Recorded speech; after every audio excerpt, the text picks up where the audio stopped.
Hi, and welcome into another edition of the Russell Street Report. I'm Tony Lombardi. The Ravens beat the Oakland Raiders on Sunday at M&T Bank Stadium by the score of 34-17 behind Lamar Jackson, who's now 2-0 as the Ravens starter, and the Ravens advanced to 6-5 on the season, and at the moment, they still hold the number 6 seed in the AFC playoff race. The Ravens ran the ball 43 times against the Raiders, averaging a very impressive 5.6 yards per carry. Gus Edwards leading the way, the first time an undrafted free agent has rushed for 100-plus yards in consecutive games since 2014. A couple other telling stats. The Raiders had just 4 first downs in the second half with a total second half time of possession of 8 minutes and 19 seconds. The Raiders were just 3 of 13 on third down conversion attempts throughout the game, and they were only netted 94 yards of offense after the break. The Ravens really shut them down. It's always good when you get a score from your defense and your special teams on your way to victory. Now the Ravens head to Atlanta after being home the entire month of November. They had the bye and 3 home games, and they'll take on the Falcons. They open up as 3-point road favorites in Atlanta.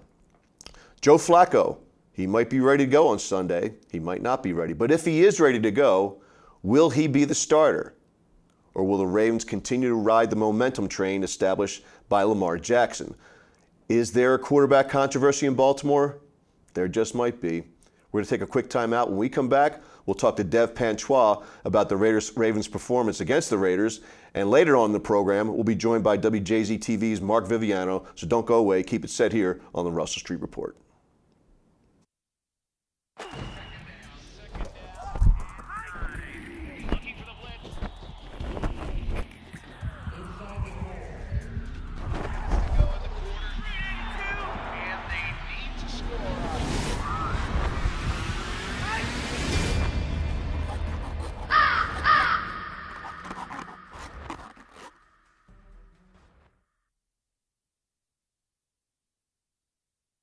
And welcome back to the Russell Street Report. I'm Tony Lombardi. Before we went to break, we said we'd be joined by Russell Street Report's longtime contributor, Dev Panchwagh. Dev, welcome into the program. Hey, Tony. Thanks for having me. Good to see you again, buddy. It's been a while. Oh. Congrats on the nuptials one more time. Thanks again, and appreciate you making it out for the wedding. That was awesome. Yeah, it was a great time. And yeah, thank you. We loved having you and Ruthie there, so thank you so much. And all good stuff. So let's get into some lesser important stuff, the Baltimore Ravens. Now, the Ravens have been successful last 2 games with Lamar Jackson behind center. Just your overall feelings in watching Lamar in 2 games. You know, the first one, he's out there and not really much tape on him as a professional. The second one, the Raiders had the opportunity to prepare for him a little bit more because there was tape on the Bengals game. Mm-hmm. Talk about what you saw, what you liked, what you didn't like, you know, as it relates to Lamar Jackson. Yeah, so a few things that stood out for me. One was that I thought he did a better job with his footwork, the timing of his throws, the rhythm. If it was a one-step drop, he got the ball out on one. You saw that on the slant to Michael Crabtree. That's a good illustration of where I think he can be a good pocket passer. And I think he can go through his progressions. And in some ways, honestly, the ball got out quicker at times than we've seen with Joe. It just maybe it's a byproduct of Lamar being locked into his mechanics a little bit more, and Joe being a veteran, sometimes we know he goes off of that in his footwork. So that really popped in the Raiders game, and I thought was much better. I think Lamar also he's doing a fantastic job with the run game, clearly, and making decisions within the read option, whether to keep the ball, whether to hand it off with Gus Edwards.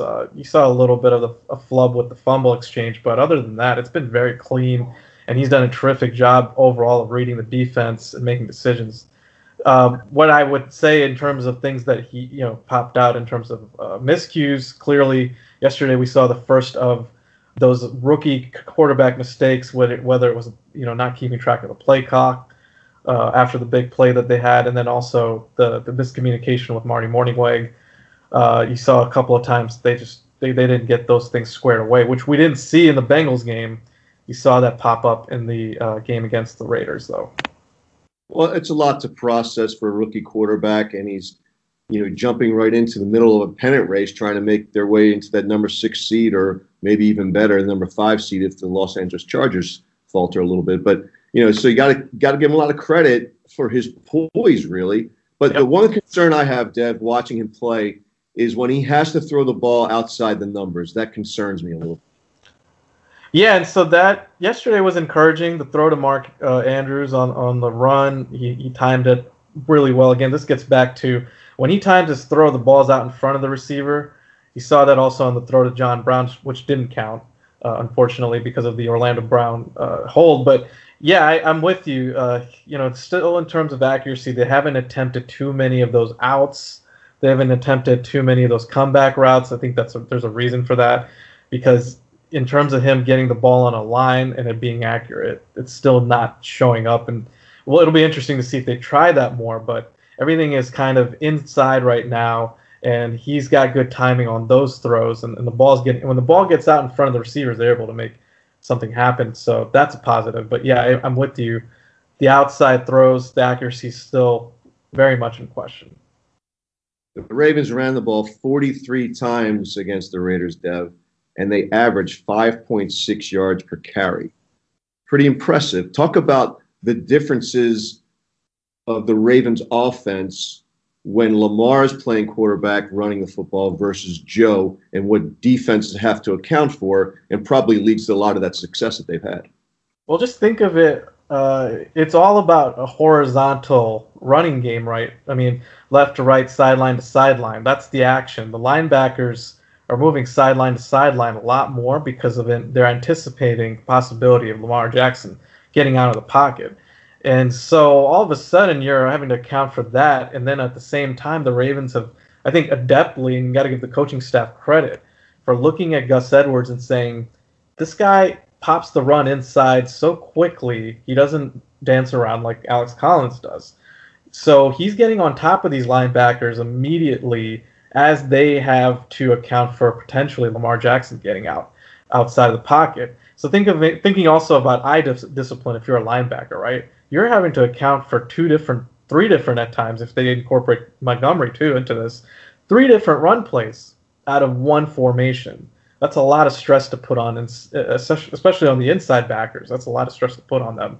And even if they have a false step, a slight false step, or their eyes aren't there, all of a sudden Gus Edwards is on top of them, plowing through them. So that's kind of what's been going on. And if you notice, one of the things I tracked, Tony, in the Raiders game in particular, first down run efficiency, 5 yards, 4 yards a clip. Easy money there. Now you're all of a sudden second down and 4, second down and 5, and they're getting that on the regular. So that's what I'm seeing in terms of what the offense is doing to the defense, and the front seven in particular. Just really stressing them horizontally, laterally. And that's led to a better inside rushing attack.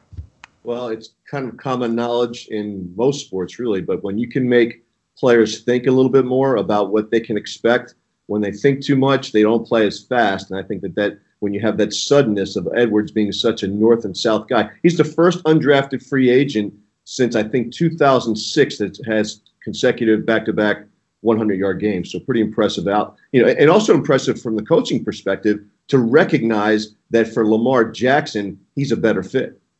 Oh, absolutely. And you think about what they did in the bye week to make that commitment. That's not an easy thing. You think about Collins and Buck having a lot more seniority, having the carries. They totally transformed everything and trusted an undrafted rookie. And he's really paid dividends for them. But got to give them credit. That's not an easy decision to make. You're taking a huge chance. But his style and I've heard a comparison, Tony, to him being kind of a poor man's Frank Gore, and that's interesting because Greg Roman obviously coached Frank Gore and had some monster years with Frank Gore as his bell cow. So I could see that a little bit of he can slide a little bit more than you would be able to notice, and he's a little bit more shifty than than you would expect. But he's really hard to tackle, and they've made the right decision in terms of him being a better north-south runner. Yeah, he really is a good north-south runner, and it's interesting to see how decisive he is. And I think you also have to give credit to the fact that he has fresh legs. He hasn't played a lot this season, and when you get fresh legs in November, now soon to be December, that's important in the NFL. Yeah, and that's a great point too, for sure. and that you have to ride that wave right now. They're getting him involved at the right time, late in the year. Usually, when you have a rookie starting the year, those carries catch up and they hit a wall. So right now, they're actually able to ride him and really go all out. And you saw Montgomery mixed in now that he's kind of understanding the offense. So it was a nice tandem, and I think it'll be interesting to see how they work Alex Collins back into the mix, if at all. Shifting sides of the football, let's talk about the defense a little bit. Matt Judon had 3 sacks on 3 consecutive plays against the Raiders. I think that's the first time that's been done since 2006, when it was, I believe, Cullen Kendrick or somebody like that from the Green Bay Packers did it. But I think with the fact that Judon's been pretty quiet for a while, Yep. What did you see yesterday that wasn't the same, other than the fact that he pretended to be Bo Jackson and run into the tunnel on 3rd down? But outside of that, what did you see from Judon in this game, or perhaps even the previous couple of games that's a little bit different than earlier in the season when he was struggling? Yeah, I just think he did a better job of pursuit, and I think just fighting through the blocks. I made a point yesterday, and it was perfectly timed, of course, on Twitter, that I say that the pass rushers aren't getting off of blocks, and then all of a sudden, boom, like he's getting off of blocks, and he's able to just kind of work through. He doesn't have any moves that I can see. I mean, that's one of the things. He does have a good first step, but he's got power, and I think the power showed up yesterday. So his biggest problem from that standpoint, from a technique standpoint, is consistency. He just does, and he's done this before. We think back to the Packers game last year where he had a huge game, and he comes in and waves, and at times gets really quiet. So you have to hope that this is the starting point of building off of the ability to use his hands and kind of keep trying to pursue better and stay after it better in terms of fighting through blocks. And I think that goes for the entire group, because one thing is clear, I think, with Wink is he's using a lot more 4-man pressures and trying, at least the last couple of weeks, he's been relying more on that front. And if you're going to do that, the front has to be able to win their one-on-one blocks. Yeah, when you looked at some of the stats from yesterday's game, I'm going to read a few of them to you, Dev. The Ravens, Derek Carr started the game 4 of 5 and then went 11 of 29 the rest of the way. There's a guy that I thought was going to be a special quarterback, Dev, and he looked anything but special yesterday. There were some open receivers for some big gains that he missed yesterday. I wonder if it's just confidence-based. I really do, because remember, this is the same guy that tore the Ravens up a couple of years ago and had that drop in the bucket throw to Michael Crabtree in the back of the end zone, a thing of beauty. And a lot of that was anticipation throws. Like, he was seeing guys open, or not even having to see guys open. He was able to throw on time and get it to the spots in a way that we thought he's going to be a special franchise quarterback. And it's just all gone. And I think part of it is he has taken a lot of hits. The offensive line that they built up a couple of years ago is not the same line. They're not nearly as good as their name recognition has been. So I think that's part of it. And he's just dealing with a lot of confidence issues. And you're right. I mean, he missed some throws in this game, and guys were open. So, and it's surprising because Gruden is such a quarterback whisperer in his own right and has been able to develop quarterbacks. So it's not looking like a good fit. Maybe he's just a gun-shy quarterback at this point that's taken too many hits and has lost his confidence. We're speaking with Dev Panchwagh from the Russell Street Report. Dev, looking at the defense, I know statistically they're the number 1 defense in the league, yardage-wise, and they've given up the fewest points per game, 18, than any team in the NFL. But do they pass the eyeball test for you? Because I just see that this is a team that in some ways has been very fortunate that quarterbacks haven't completed or connected on some of the plays that have been available for them in the last couple of games. Yeah, that's a fair point. And to answer your question, no. It's interesting. They look more like a bend but don't break defense in a lot of ways. They're not giving up the yardage that will. Dean Pease that just left. That sounds pretty familiar. Yeah, and I hate to say this, but in some ways, Pease I thought was a little bit more exotic with some of his pressure packages. So it's interesting. There's times when I think when Wink presents in terms of their 3rd down pressures and their blitzes, it's very vanilla to me at times. I mean, they're if they show linebackers coming, they come. They don't. I mean, if They don't come. It's pretty easy to look to from a quarterback's perspective, I would imagine, to kind of just see what they're doing. But getting back to the overall defense, yeah, they don't tend to give up big plays, so that's a plus, right? They're very good at that. Their coverage is excellent on the back end. They do make it difficult for quarterbacks to complete passes. At times, we've seen them also get eaten up on the inside routes against better quarterbacks. You saw that in the Panthers game. You saw that in the Saints game. So is it a byproduct of just who they play? When they play a better quarterback, they do get attacked in their vulnerable spots, which is on the inside, and then their slot position. Tavon Young, when he's been in the lineup at times, has been attacked. So overall, though, there's not a lot of major holes to exploit, but there's enough there that I think better offensive teams will be able to take advantage of them. We'll find out a lot more going forward with the Chargers coming up, Falcons coming up this week, and then Kansas City on the docket. You look at the Ravens' defense at times, Dev, they just fail to create pressure. Yep. You mentioned the lack of exotic looks and rather predictable blitz packages and things like that. And quarterbacks have had a lot of time to throw the football, and I don't care who you are on that back end. If quarterbacks get all day to throw, they're going to pick you apart. I think that has a lot to do with why the Ravens, despite having a 6-5 record and being the number 6 seed in the AFC at the moment, they are -6 in turnovers, and that's 6th worst in the NFL. Yeah, for sure. It's maddening at times.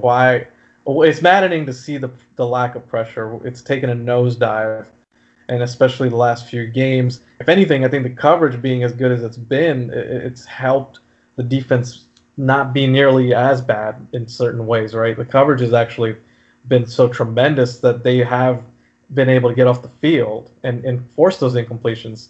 Now, granted, quarterbacks have missed some throws, but these are some tighter windows they've had to throw in. So, but it's not been a byproduct of being forced to throw the ball quicker, or there hasn't been pressure that's made these quarterbacks hurry their throws. We did see a couple of those instances against Carr. Now, what stood out to me was the lack of bringing numbers in the blitz game. Again, a lot of front four pressures. There wasn't much that Derek Carr had to deal with.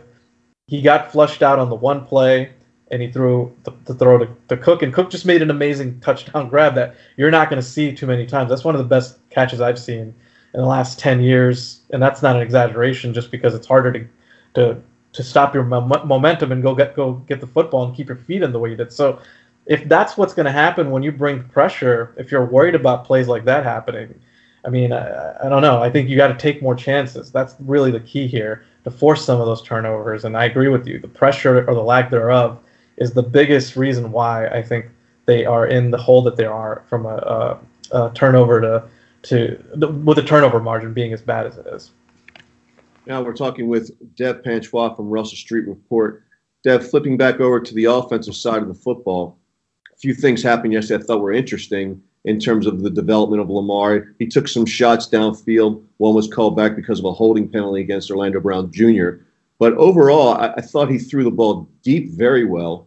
But do you think, just overall assessment of the game in terms of the offensive game plan, are you happy with the way Marty Mornhinweg is employing the skill set of Lamar Jackson?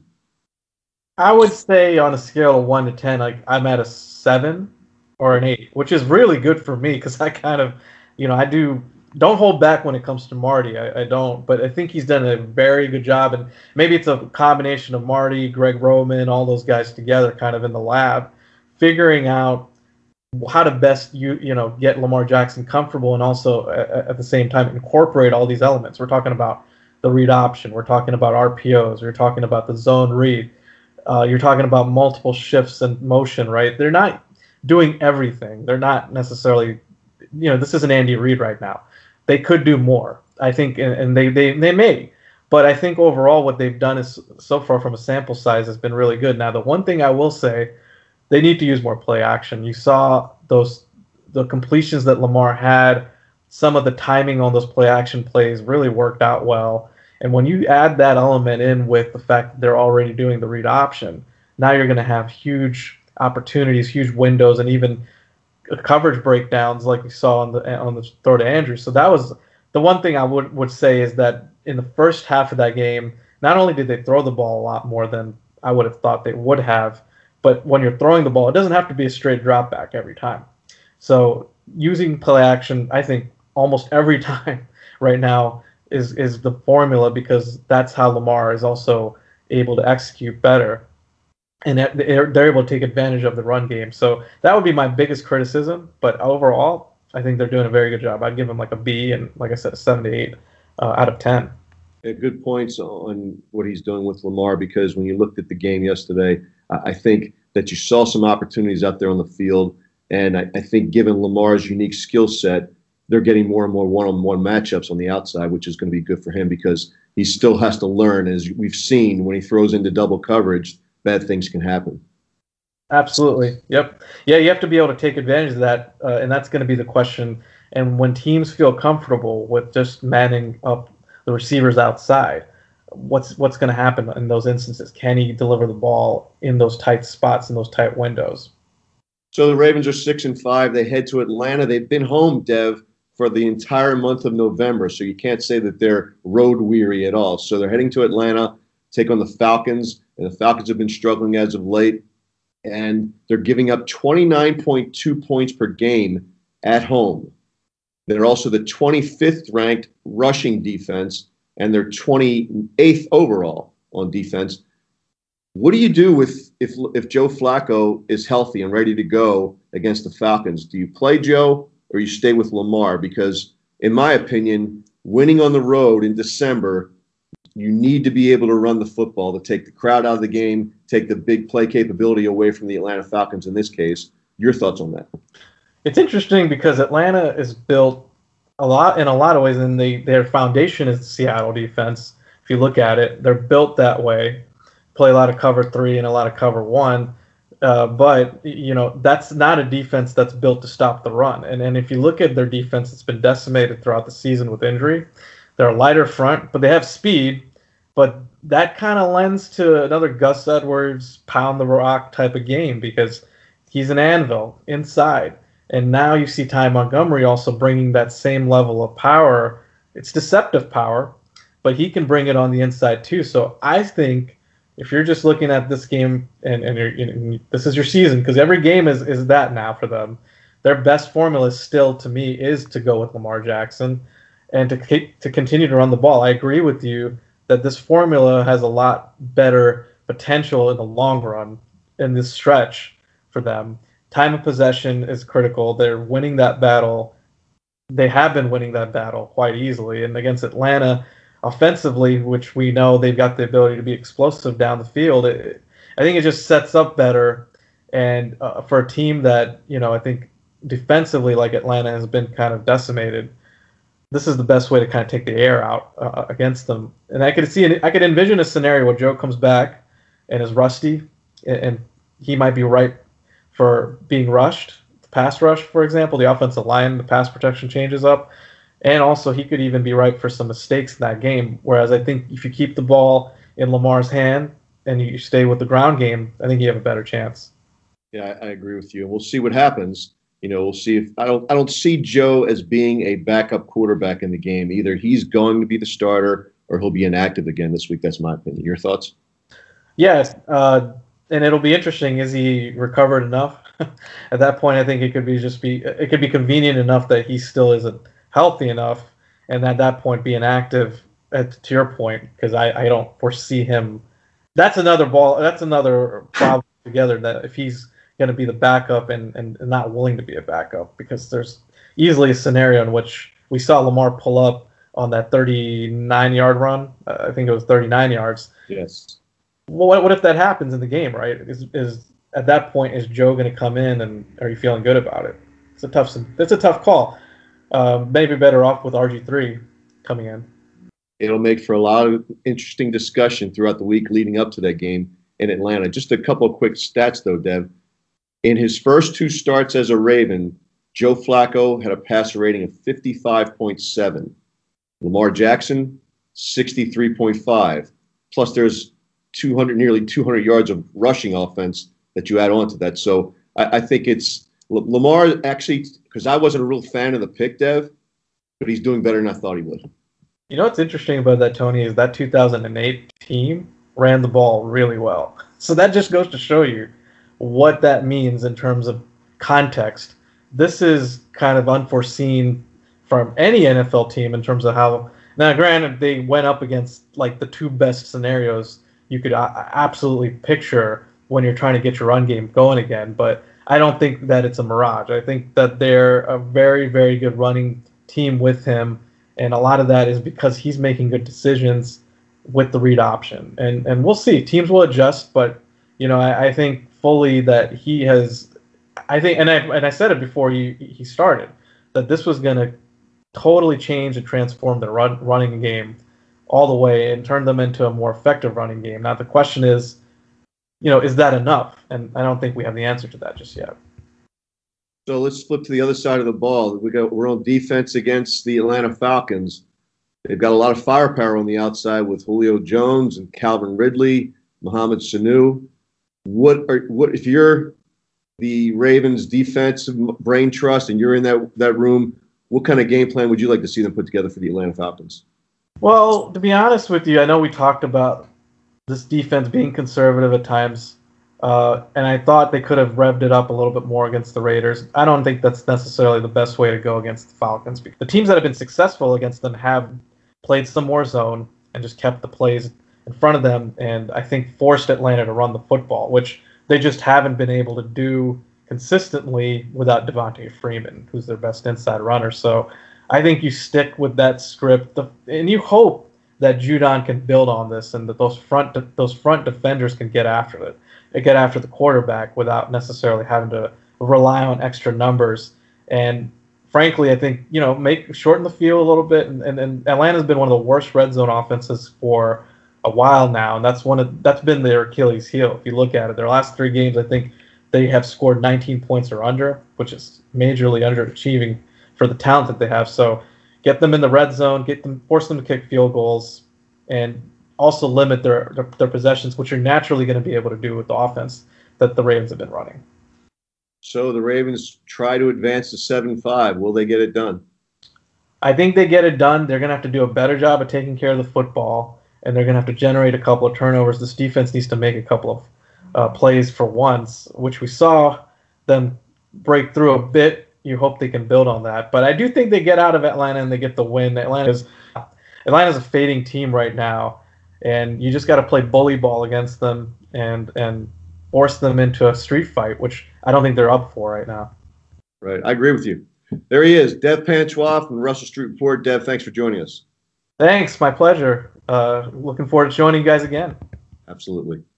We're going to take a quick time out. When we come back, we're going to sit down with Mark Viviano from WJZ-TV. Don't go away.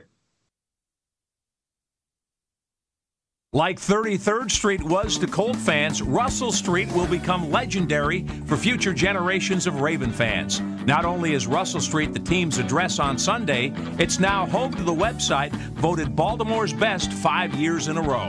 You've known them as Ravens247.com for years, and now you'll love them as RussellStreetReport.com for many more. There's nothing else like it for Baltimore football fans. Trust me, RussellStreetReport.com. Baltimore's home for football 24/7. Welcome back to the Russell Street Report. I'm Tony Lombardi. When we first started Russell Street Report, we actually started as Ravens 24/7. And one guy who was really instrumental in helping me get Ravens 24/7 off the ground with his recommendations and suggestions is Mark Viviano, who joins us now. Mark, welcome into the program. How are you? Doing well, Tony. Good to be part of your show. Absolutely. Remember that day down in Bandaloops? It's come a long way. I'll never forget it. I said, "Who's this crazy guy with his wild ideas?" You were ahead of us all in terms of bringing more sports coverage to the internet, and it's been a pleasure to see you continue to carry the ball as you have. Well, I appreciate all your support throughout the years. So, when I think of you, besides that meeting at Bandaloops and the advice you had given me at that time, I think of the Browns' move to Baltimore. A lot has changed since then in terms of how the media covers sports and covers the NFL. Can you talk about that a little bit and how maybe that move today might be covered a little bit differently? Oh, I can't imagine, Tony, to be honest with you. Yeah, I look back at that, and it was quite a time. We're talking 20 years, but so much has changed in terms of sports coverage and how it's covered, that similar information today would be disseminated so quickly, like in seconds, that even if you were the first one with the information, it would become everybody's information in no time, and you sort of lose ownership of it. And so that can be a good thing for consumers because they learn more quickly. But for individual reporters, I think you kind of lose, the work that you do for some things that once you share them, everybody owns it. And it's not just about getting credit, it's about getting it right. And that's one of the many ways in which our business has changed, there's no doubt. But again, I go back to say that is good for the consumers, those who want the information. It is immediate, it is pervasive. I think one of the other things that we run into with that is that, there are many lapses in accuracy, and sometimes that's a serious issue. And there are concerns as to, the credibility of some sources, but overall, the league is, benefited from it. I'd say all sports have benefited from the proliferation of information and how it's disseminated. It's made our work, for instance, my primary job at WJZ-TV, a little bit more challenging in that I certainly had to engage in social media, and I've embraced it, and I enjoy it, and I like the interaction that comes with it. So, yeah, we adapt or we die, Tony, and back to your original point about launching what you've launched, you've adapted, and you've figured it out, and that's the challenge for all of us. Now, the changes have also taken place in the NFL. I know that today a lot of people might say that it's a watered-down league.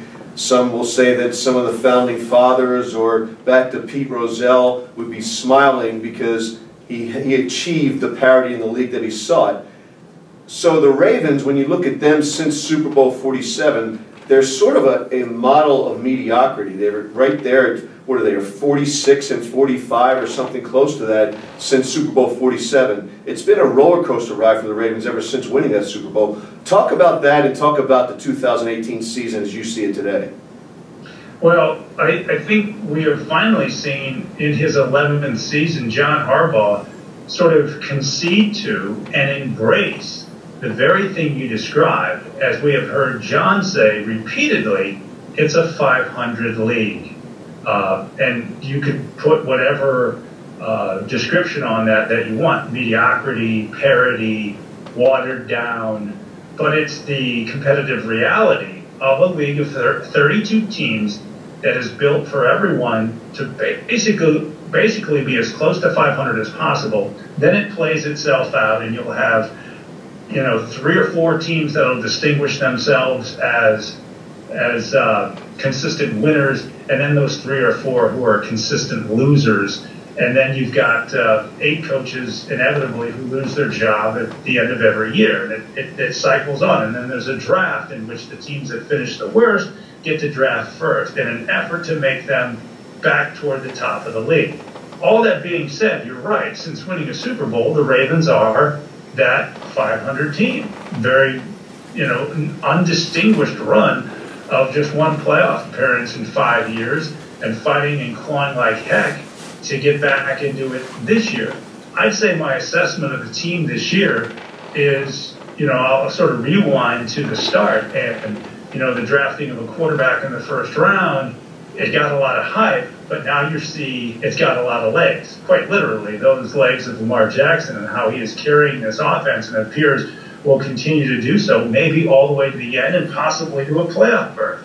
But what they've been doing is scratching and clawing amidst the muddle of mediocrity to try to be at least the 6th best team in an AFC where I don't even think there are 6 good teams.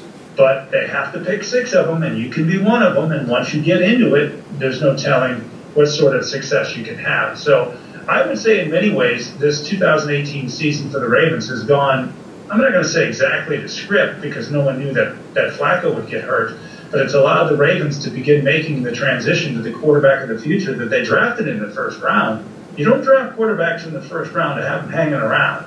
You draft them to be hopefully of immediate impact and certainly for years to come impact. And that onset has come sooner than many expected. So far, so good for Lamar Jackson, but the challenges increase as the schedule unfolds. But also what increases is his experience and his ability, you would think. So we'll see where it goes from here. But also rewinding to the beginning of the season, many of us, remember the words of the owner who said that he pondered replacing John Harbaugh at the end of last year. So we knew that he was on the clock, so to speak, that this had to be a playoff year. And Harbaugh, by the bye week, was already fielding questions about his job security. So he's at the lead of this group that is clawing and fighting, in part, not just for his survival, but for, the relevance of being a playoff team for the first time in some time.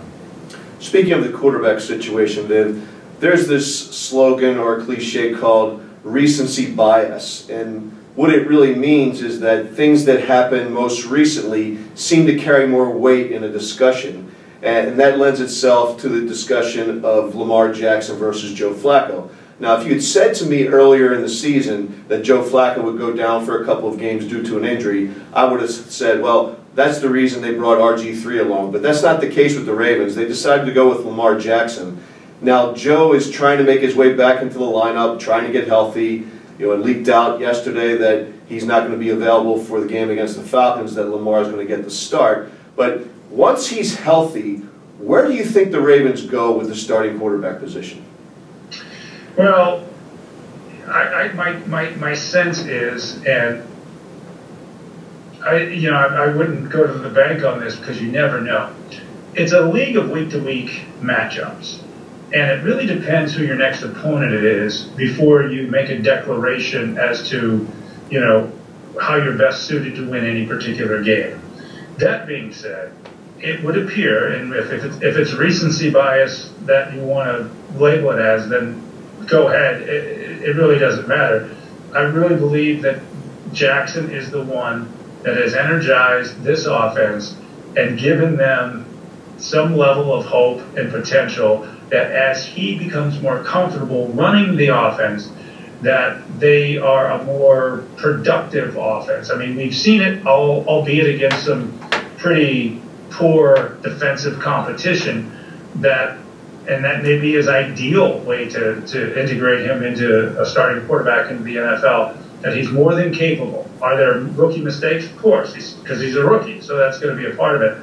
With Flacco, you could say recency bias is what has benefited Lamar Jackson, but you could go back over the last 5 years, and that considerably large body of work would indicate that Joe Flacco is kind of an average quarterback, if not worse.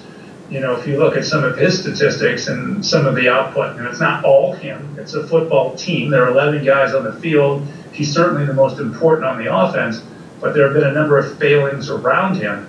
I think the notion that Lamar Jackson remains the starting quarterback, provided he stays healthy and provided that the matchups tend to favor his being in there, I think they go forward and don't look back. That's my sense. I'm not the head coach, but that's my feeling as I cover this team and see it moving forward to Atlanta with him getting his first road start.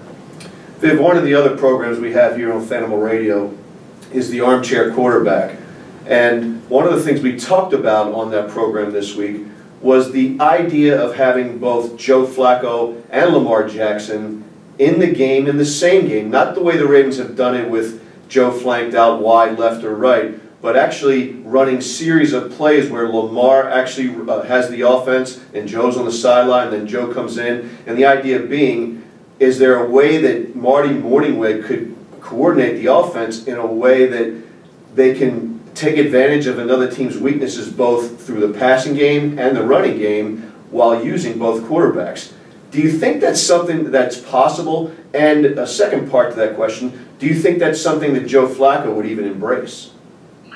Yeah, and that's an important distinction, I would say, whether it would be embraced, because it's pretty clear he didn't embrace having to stand, far out from, the line of scrimmage as a wideout who just stood there.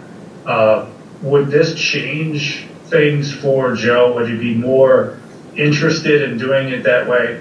I think the greater question is, the viability of actually implementing a double quarterback running series through an entire game, given the amount of preparation that it takes to run first team snaps for two different quarterbacks who run two entirely different types of offenses in what is limited practice time against an opponent that each one you would have to factor in their strengths and weaknesses. So it's not like you would just kind of spin it forward and be the same thing every week. I think that would be a deterrent. I think doing something that out of the box, I don't see that as a likelihood with this coaching staff and what's at stake with them. And then that being said, maybe when you're desperate, you do desperate things, and you do so with the hope that that might work. You know, I've heard the theories posited that, yeah, two quarterbacks. I don't know that, and you could refresh my memory, Tony, that we've seen an NFL team do that, certainly with any regularity, running in two different quarterbacks to run entire series through a game. I think it's more something you might see in college.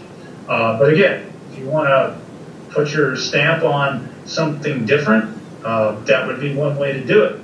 I think the other thing would be, and I was a little surprised I didn't see this in the Cincinnati game, was that, well, if Joe Flacco was inactive and RG3's your backup, and you've got a set of plays in which your quarterback can be involved, he could actually be involved, RG3. You could line him up as a wide receiver if you wanted to take a pitch or to catch a pass, and he's got world-class speed. He's not a statue like Flacco. So if you wanted to use a viable second quarterback, I would have thought that would have been one way to do it. Obviously, RG3 ran one in-motion pattern and dashed for a route, ended up on the bench, never to be seen again. So other than holding a clipboard, I think that's where RG3 is going to be as long as Lamar Jackson's the quarterback. And I guess the same would be as long as Joe Flacco's the quarterback, if Flacco's the quarterback again. Speaking of dashes, you have to be pretty impressed with 36-year-old, he may be 37 years old now, Terrell Suggs picking up the fumble, dashing down the sidelines for a touchdown. I know it looked like he wanted to hand it off a couple of times to someone that he thought was faster, but he actually outran a receiver all the way into the end zone. What do you think about his chances of returning in 2019? Well, that's a good question. It appears, wants to continue to play football. Would he be playing for the Ravens? And there's a lot of factors that would go into whether that's the case or not. Clearly, there's a regime change with a new general manager, the likelihood or possibility of another head coach, and the retooling of a roster with some older players not coming back. And Suggs certainly would be high on the list of those who, despite what you said, he's still got some ability or some speed, but he's not the everyday guy. No, none of us are that we were 5 years ago. So you have to wonder about the practicality of him continuing with a team that is going to be changing its roster, its leadership, maybe even its coaching staff. So I'd put a hold on whether he continues here. But if he wants to still play, you know, that's another thing for another day. We'll see. But this is not to disparage what the man has done, talking about Suggs, in terms of his NFL career, which has him certainly in the conversation of Canton, Ohio. So, but we all reach an end at some point. Obviously, he's near that end and has put it off. He's put off the end. He's had dirt thrown on him for years now. So maybe he'll continue to prove that he's got a lot more in the tank than we anticipate. Speaking of some of the roster uncertainty, C.J. Mosley is a guy who's playing in the final year of his contract. He's an unrestricted free agent when the new league year begins in 2019. Talk about him, his impact on the defense in 2019 or 2018, and do you see him as being part of the Ravens' defense going forward? Yeah, that's another tough one. C.J. Mosley, clearly, when fully healthy, is one of the best in the business at what he does, and he's integral to this defense. He's a leader. He's all the things that you want from someone that you drafted out of Alabama with the pedigree that he has. He's lived up to it. But what you've also seen at times is, and many guys try to play hurt, and you applaud them for it, but he's been beaten a number of times in ways that, if fully healthy, just wouldn't happen. he's due a significant contract, provided that he's going to get it from somebody, whether it's the Ravens or not. If it's the Ravens, we fold back into that conversation prior of, where are you going? What is your roster going to look like under new leadership and Eric DeCosta? What is your allotment of money? Do you have a lot? Do you want to give a lot to C.J. Mosley? There are more questions than answers on that one, but I would anticipate that Mosley would get a contract to stay here, barring some other team really wanting to really drop a lot of money on him to where it became less desirable for the Ravens to keep him.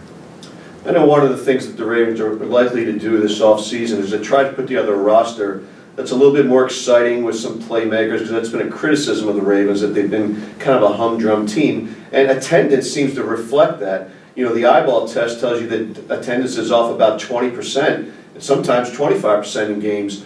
Talk about that, and if you could also let us know is there a corresponding bump in TV ratings because attendance seems to be down league-wide? Well, I can tell you that TV ratings league-wide are up. The NFL is having a strong year on network viewership. In fact, the Thanksgiving Day game between the Redskins and the Cowboys had 30 million viewers, which is one of the highest regular season rated games in a long, long time. And overall, there's been a bump in TV rating. Locally, I can tell you that the Ravens do very well on WJZ. There are some concerns, and I can't get into the meat of the numbers regarding the demographics of who's tuning in, the sort of stuff that you sell to advertisers, and that's not my area of expertise. As far as in the stadium, yeah, it's noticeable. I just think, Tony, and I mentioned this at different times. So the Ravens are 22 years, more than 2 decades into their existence, and times have changed, as we talked about in the media. They've changed in terms of lifestyles and what people do with the time that they have. And time, certainly, we're used to more immediacy with our time. If you go to an NFL football game, it doesn't have to be a Ravens game, it's anywhere, and you are prone to the experience of a game that includes tailgating, that's a 6-hour plus day for what? How many minutes of action that the ball's actually in play? Right. And I think more people are finding it just easier to stay at home, watch it from the comfort of their home with instant replay and a bathroom nearby. And that's the challenge of the league and the Ravens, to try to get people off the couch and into the stadium. And they've done any number of things to try to enhance the game day experience. I'm not an expert in what it would take. I was just talking with some people the other day. I've covered the NFL for a quarter century from the press box. And I'm not really looking forward to or wanting to or having on my bucket list to go sit out in a seat. I just don't. But that's me. I'm not, I've had a blessed life of covering sports, so I look differently about it. And I'll never tell anyone how to spend their money or how to prioritize their time. But that is the charge of a league that is trying to get more people to show up for their games, because the TV makes it awfully simple or easy and convenient for them to watch it at home. Shifting gears, Viv, John Harbaugh, he is sort of the de facto CEO for the Ravens, and he's the face of the Ravens, particularly since Ray Lewis has departed. Looking at the Ravens now and thinking about their playoff chances, because they're kind of 50-50 in my opinion, but could you see John Harbaugh surviving another non-playoff season? No, I can't.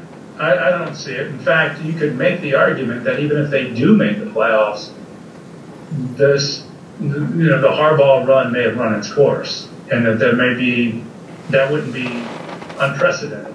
Tennessee Titans made the playoffs last year, won a playoff game on the road, and still changed their coach. Right. And it's an even different story when you're talking about a guy who's been here 11 years, and you're talking about a new general manager, a new quarterback, that it just may be part of that transition that you bring in a new head coach. I could see that. I could definitely see that. And that is not to disparage the accomplishments of John. I mean, he can stand on his record as one of the best of his era, and the record will show that. But there does come a time when times change, whether it's players, coaches, fans. I mean, we've talked about a lot of transition here in a franchise that's relatively young, but in the NFL, it's you'll not for long, right? And 11 years is long. I could definitely see that transition take place. At the same time, I always have to allow the leeway that he could be back too. I mean, I could see that. I mean, maybe I'm at a point of covering this team and this league that nothing surprises me anymore. So I don't speak in any absolutes, Tony. Okay. You say times change, and then there's a time for a change, and that may be the case with the Ravens. So moving on, let's talk about the Ravens. Right now they sit at 6-5. They're heading into Atlanta, hopefully to move to 7-5 and improve their playoff chances, because they've got to take at least 2 of those 3 on the road. But could you envision a situation where an AFC team finishes 9-7 and still makes it into the postseason dance? I can see it. I mean, there's nothing that impressive about the group of teams toward the bottom that are trying to claw their way into one of those wild card spots, and there's 2 of them. So yes, I mean, again, in the week to week, I mean, Denver in consecutive weeks beat the LA Chargers and the Pittsburgh Steelers. What was Denver before that? Now all of a sudden they're a up-and-coming hot team. Tennessee, the team that the Ravens beat 20-0 and they look like a high school team, they're in that conversation. Really? The Indianapolis Colts, who are riding a winning streak right now, and they've got a good quarterback, maybe that they're in it. But none of them overwhelm, nor do the Ravens. But they still have 5 games left, and that's where you can change the conversation and the perception, and most importantly, the record. So it's a muddled mess. It tends to be, and it's very much like it was a year ago, Tony, when the Ravens were 4-5 at the bye, facing a schedule that had a number of winnable games. In the case last year, it was against a number of quarterbacks who were backups. In this case, it's against some defenses that are just pretty unimpressive. Oakland, Cincinnati, Atlanta, even Kansas City doesn't play great defense, but they offer some other obvious challenges. And then ultimately the Ravens are going to have to win a road game or 2 here to really show that not only are they playoff worthy, but capable of maybe winning a playoff game at some point. So the league is mediocre or 500, and there's still a quarter of a season left to change a record, and that's why we watch, and we're going to find out. But nothing surprises me in terms of a team possibly making the playoffs at 9-7. That would be par in my estimation. This weekend, when the Ravens go to Atlanta, Jim Nantz and Tony Romo are on the call. What have you got going on at WJZ TV this weekend? We got a lot, Tony. Saturday night at 11:15 is our Purple Preview show. We'll get into a lot of the matchup and how the Ravens are stacking up. Certainly a lot from Lamar Jackson, and we'll know for sure by then that he probably will be the starting quarterback. We'll air the game on WJZ, kickoff at 1 o'clock, immediately followed by our post-game show. Kadri Ismail will join me to analyze show highlights, reaction from the team, and it's a full weekend. It's interesting, and I think there's going to be a lot of interest in this first road start by Lamar Jackson against what could be a formidable opponent. Could be. Atlanta's record doesn't show it, but certainly their offense can put up some points. And we talk so much about the quarterback with the Ravens. It's really on this Ravens defense to show, too. Oakland moved the ball, I thought, at times with some ease, and that's not a very good team. It could be a different story in Atlanta in time for the Ravens defense to show that it's playoff worthy as well. Agreed. Viv, thanks for joining us here on Russell Street Report. Really appreciate your time. My pleasure, Tony. Always a pleasure. All right, take care. And that's our Russell Street Report for this week. Thanks for tuning in here on Fanimal Radio. Be sure to check out our other Fanimal Radio programs, such as the Armchair Quarterback and Music Fanimal. So until then, special thanks to Dev Panchwagh from Russell Street Report and also Mark Viviano from WJZ TV. We'll see you next week.